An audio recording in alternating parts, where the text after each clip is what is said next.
All right, guys, I got a quick story time, and I'm just gonna talk because this is how I learned about myself and the situation as a whole. And I'm just like, dang, look at that, come full circle. Okay, so back whenever I got pregnant with my son, my firstborn, right? And I'm not gonna do no name drops, but you know who you are. Okay, so back in, even before I met my son's dad, me and his wife had actually met previously at a place called Synergy House. Crazy, right? No coincidences. So let's go 2 years later. I meet my son's father, and we get pregnant. We have a baby.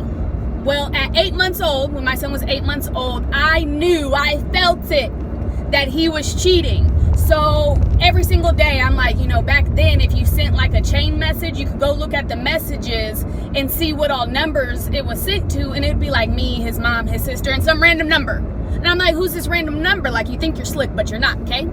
So come to find out, it's the girl, and, finally I was fed up with it. The last time I asked him, I was like, is it? Are you? And then the phone is sitting right here. He had like this sliding Samsung. It was silver. And I see her name pop up. And he literally sat there and lied to my face. And then it was like the universe was like, watch this. Bing, bing. And it comes across his screen. I picked his phone up. I threw it at the wall. I smashed it. And I went and moved in with my mom. He'd be like, oh, you're coming back in 2 days. I didn't come back in 2 days. Oh, you're coming back in 2 weeks. I didn't come back in 2 weeks. So then we finally really broke up. And we was trying. And, it just wasn't working. So I ended up getting pregnant by another person, and that really just cut the stuff. Years later, I had my son in 2008. We broke up in 2009. It's now 2013. It's Easter Sunday, and we was always cool. We was always cordial co-parents. He has his new girlfriend over.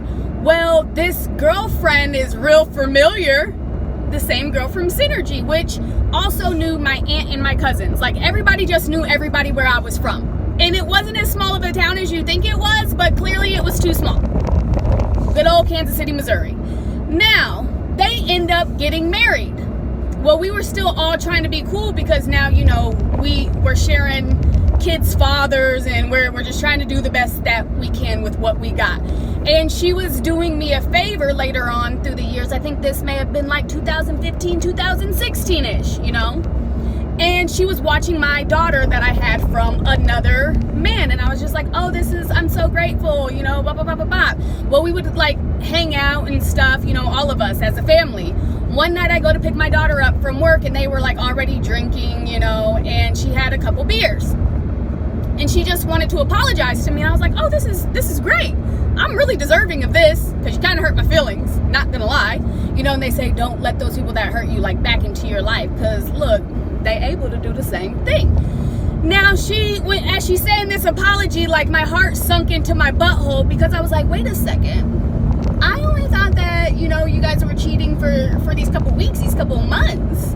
Come to find out, she had been sleeping, from what she said, her words, not mine. They were together since I was 8 months pregnant. She was like, I'm so sorry, I didn't know that you were pregnant when me and my son's oldest father got together. And I was like,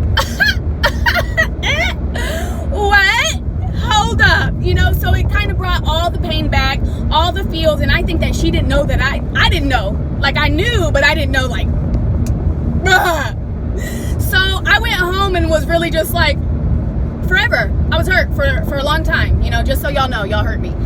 And then within that same week, she's like, oh, your daughter can't come to my house no more. I'm not watching her. My therapist said this, that, and the third. What did my baby daughter do to you?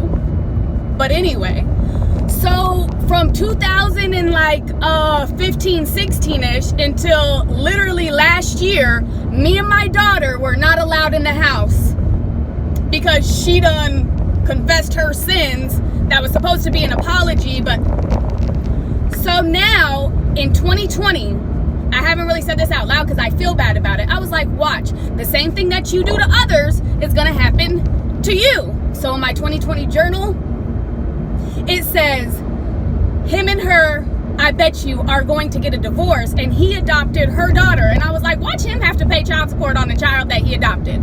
I don't know about that last part, but what I can tell you, they're now going through a divorce. Okay? They're now going through a divorce. Well, she's going through a spiritual awakening now. And all of a sudden, she's calling me out of nowhere. And it's like, you think that we're going to be best friends because we have the same enemy. Like, now that he's your enemy, you think, no, neither one of you guys are my enemies. I done moved past that. But why are you calling me? So in these conversations, you know, she's talking about how, you know, he's doing her like he did me.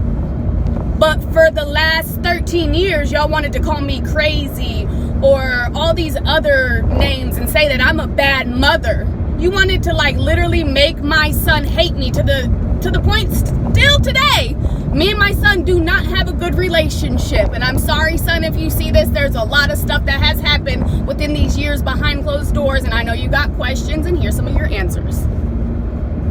Well, the other day, you know, she calls again. And it is Easter Sunday. And I'm like, why is she calling me on Easter? I realized that she wasn't invited to Easter Sunday, so she thought that I was the one that was there, but I'm all the way in a whole nother state, minding my business, okay? Then she's telling me I need to get on medication and I need to stop posting videos about my awakening. No, just because they're calling you crazy and you have to be on medication ain't got nothing to do with me, sweetie, because the earth heals me. I don't take pharmaceuticals, but go on about your life. Then I started to think back. I was like, wait, let's take it back. The last time you called me, it was because I hung out with the family and you were kicked out. So you just want all this information on who, what, when, where, why. And you think that I want my son's dad back. Girl, you could have him. You can have all these things, and then had the nerve to ask me and say, you know, I really want to adopt your son. Turn left onto 5th Avenue. No, you will not be adopting my child because he has a mother. And I appreciate everything that you've done throughout these last couple of years since 2013. Okay? But you will never adopt my child. And I accept your apology and I forgive you, but don't ever come calling me because now you're scared because you have to go through karma. I am not your mercy and I'm not your savior, girl. You better take this ass whooping from the universe.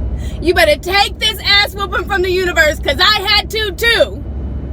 Anyways, I just thought that I would share this lovely story because I just posted a video that was like, you know what? When people go through their karma because they hurt you, the first person that they're going to call is you, because they want you to have mercy on their soul because they know who we are. Y'all know who we are. We are the light in a dark place. And you thought that you would keep us oppressed and suppressed forever. Well, we're not no more, boo. We are not. And you're just the first one of many to catch that ass whooping from the universe. So you're welcome. I love you.